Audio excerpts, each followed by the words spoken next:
In the southern town of Pandharpur, there lived a highly learned Brahmana named Devashyama. He was skilled in performing various fire sacrifices and understood the significance of welcoming guests. Through his actions, he succeeded in pleasing all the demigods. However, he did not find true happiness or peace within his heart and mind. Devashyama longed to comprehend the soul's connection with the supersoul, Paramatma. To pursue this knowledge, he invited numerous yogis and tapasvis, offering them his service and seeking their insights about the absolute truth. Thus, he spent many years of his life in this quest. While walking one day, he came across a yogi seated cross-legged before him, deeply engrossed in meditation with his gaze focused on the tip of his nose. Devashyama sensed that this yogi had complete peace and was devoid of any material desires. Filled with utmost respect and reverence, Devashyama bowed at the yogi's feet and asked how he could achieve total peace of mind. At that time, that yogi, who had complete knowledge of the Supreme Personality of Godhead, Lord Sri Krishna, advised Devashyama to go to the village of Saupur, meet a person named Mitravan, and take instructions in the science of God realization from him. He added that Mitravan was a goat herder by profession. After hearing this, Devashyama bowed deeply, offering his heartfelt respects at the yogi's feet, and promptly set forth on his pilgrimage to Saupur. Upon his arrival, Devashyama discovered a stunning forest on the northern side, where he learned that Mitravan resided. As he ventured into the forest, he observed Mitravan seated on a cluster of rocks by the bank of a small river. Mitravan looked very beautiful and totally peaceful. In that forest, the wind was blowing very gently and a beautiful aroma was emanating from every direction. The goats were peacefully moving here and there, totally unafraid. Some were seen to be sitting next to tigers and other ferocious animals very peacefully. This scene made Devashyama feel a profound sense of peace, and he respectfully moved closer to Mitravan, who was completely immersed in his meditation.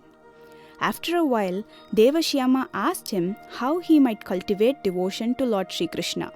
At this question, Mitravan paused for a moment, lost in deep contemplation.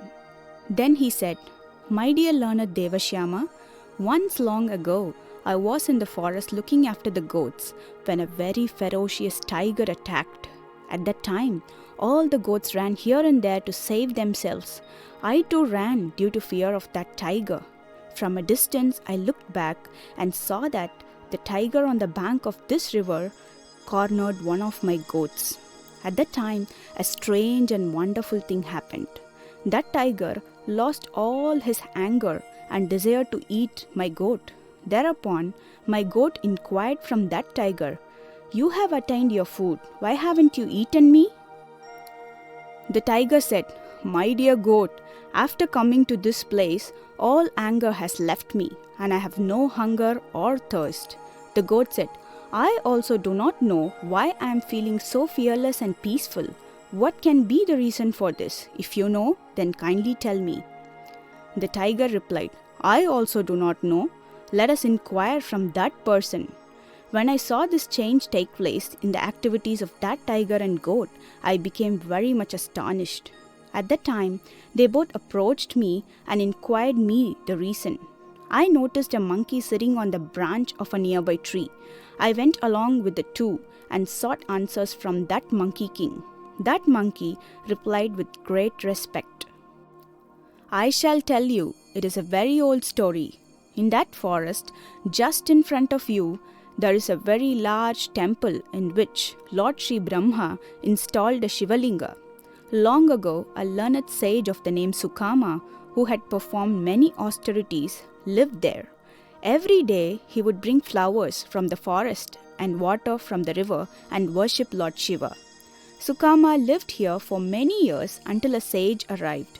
He offered the sage fruits and water, then expressed that his only purpose for living there was to gain knowledge of Lord Sri Krishna. which he felt he had achieved by meeting the sage.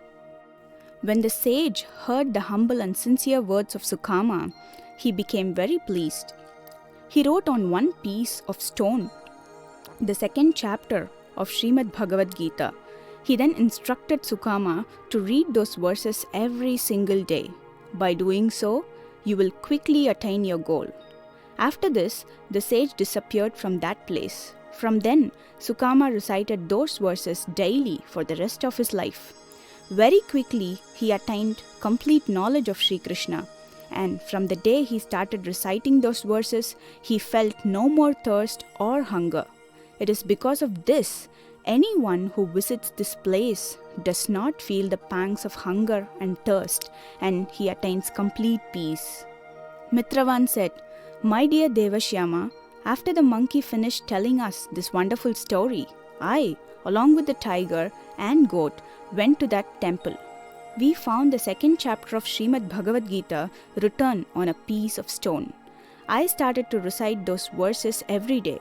In this way, we were able to attain devotion to Lord Shri Krishna very quickly. My dear Brahmana, if you also start reciting the verses of the second chapter of Srimad Bhagavad Gita, you will also attain the mercy of Lord Krishna at once." Lord Vishnu said, "My dear Lakshmi, this is how Devashyama gained wisdom from Mitravan. After honoring that great soul, he returned to Pandharpur and made it a daily practice to recite the second chapter. Whenever visitors came to Pandharpur, Devashyama would begin by reciting the second chapter of the Srimad Bhagavad Gita in their presence. Thus, Devashyama ultimately reached the lotus feet of Lord Shri Krishna. My dear Lakshmi, these are the glories of the second chapter of Srimad Bhagavad Gita."